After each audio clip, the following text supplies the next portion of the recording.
حزب التشرميل؟ علاش لا؟ واحد القاعده الشعبيه في البلاد تتنعش مع الغلاء لحد الان، حتى واحد ما فكر يدير ليها التطير. وإلا مشى حتى تاسس ليها شي حزب ودخل انتخابات تشريعيه غادي يغلب الاحزاب كامله.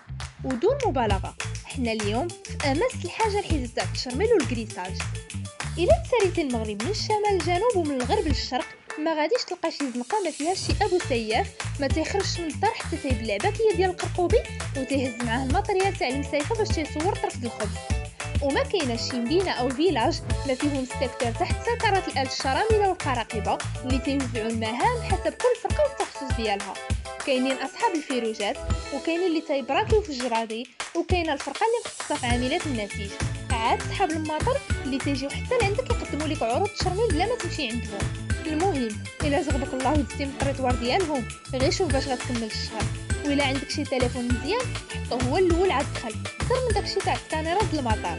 ومع ذلك دير الاحتياط وكون ديما هاز معاك الخيط والبنج باش الا زغبك الله وطحتي في شي واحد باغي يجرب السيف عنده واش ماضي، عطيه حنكك دغيا يسيني فيه وسير كتجري لاقرب سبيطار يغرزوا لك وجهك.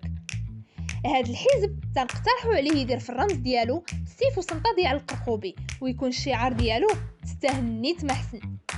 اما فيما يخص البرنامج الانتخابي فيقدر تكون المطالب ديالو على الشكل التالي: اقتلاع اعمده الاناره العموميه وكاميرات المراقبه من الازقه والشوارع، اشعار الحزب بتاريخ وصول الفيغمون ديال الموظفين او الاجراء يومين قبل، تمكين المناضلين من حصه مجانيه من الفانيد مع التسهيلات في اثمنه السيوفه والجناوه، تقليص دوريات الامن وتجريد الصقور من الدراجات الناريه والاصفاد، الاسبقيه لاصحاب الخطوط والافواه المكشكشه، الاستفاده من تريبورتورات شينوا وسكوترات 125 بالاضافه الى زي العمل كاس برديله كبرى وسروال سليم وقبيه كحله.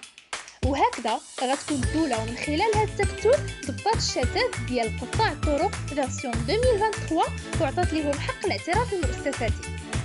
بقى مشكل واحد غادي يكون هاد الخوت، الا طلعوا للبرلمان حتى واحد فيهم ما غيبقى ينعس على خاطرو في حصه ازاله العياء ديال جلسه الاسئله الشفويه.